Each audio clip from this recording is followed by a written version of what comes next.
There is something strangely emotional about driving toward nowhere in particular, a long, empty road, mountains in the distance. For a lot of people, the open highway feels like absolute freedom. This romanticized mythology is a sharp contrast to the physical reality. Road trips are often exhausting. You sit completely still for hours on end, dealing with bad weather, cheap motels, and the friction of traffic. But we continue to seek out these journeys. It raises a specific question. Why does moving through physical space in a vehicle feel transformative compared to ordinary, efficient travel? The priority shifts once you hit the highway. The act of continuous movement replaces arrival as the primary objective. To understand why this feels necessary, you have to look at how we live right now. Most modern routines are highly stationary. We sit in the same rooms, stare at the same screens, and repeat the same schedules. If you look at how the brain processes these repeating routines, you see an effect known as sensory compression. When your environment is completely predictable, your brain stops recording rich, distinct memories. An entire month of workdays suddenly blurs together into one single memory. We did not evolve to be this static. This physical stagnation and lack of new environmental data points creates a very specific kind of psychological exhaustion. Modern burnout stems from a specific kind of evolutionary starvation. Our brains require environmental novelty to function, and the road trip provides a concentrated dose of the sensory data points we lack in stationary life. The inside of a car is an unusual environment. It acts as a highly secure, private room moving at 70 miles an hour through completely public, chaotic landscapes. Locking the doors and pulling onto the interstate creates an instant escape from fixed societal systems. You leave behind the rules, the deadlines, and the physical spaces that define your daily identity. In these environments, the road reduces distraction entirely. Out on the open road, your cognitive focus naturally narrows. Instead of juggling emails and social expectations, your brain tracks a few simple variables: the weather, your speed, and the horizon line.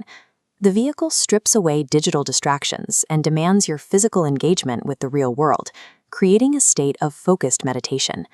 And the scale of that physical engagement is massive.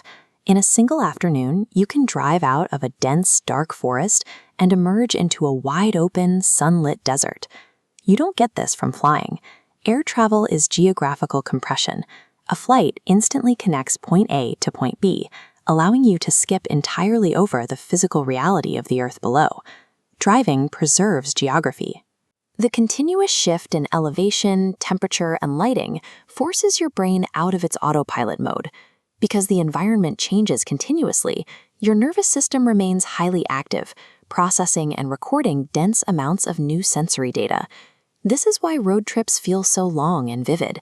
The transition through physical space expands your perception of time, making a few days on the road feel emotionally larger than weeks at home.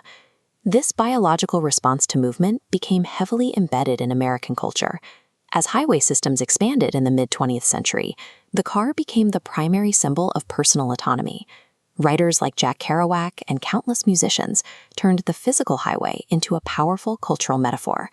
Driving represented a chance for reinvention, a direct line away from conformity. You see this instinct preserved in modern outdoor culture too. Surfers, climbers, and hikers use their vehicles as mobile base camps, chasing weather conditions and seeking out environmental unpredictability. But the most intense nostalgia often isn't for the destination.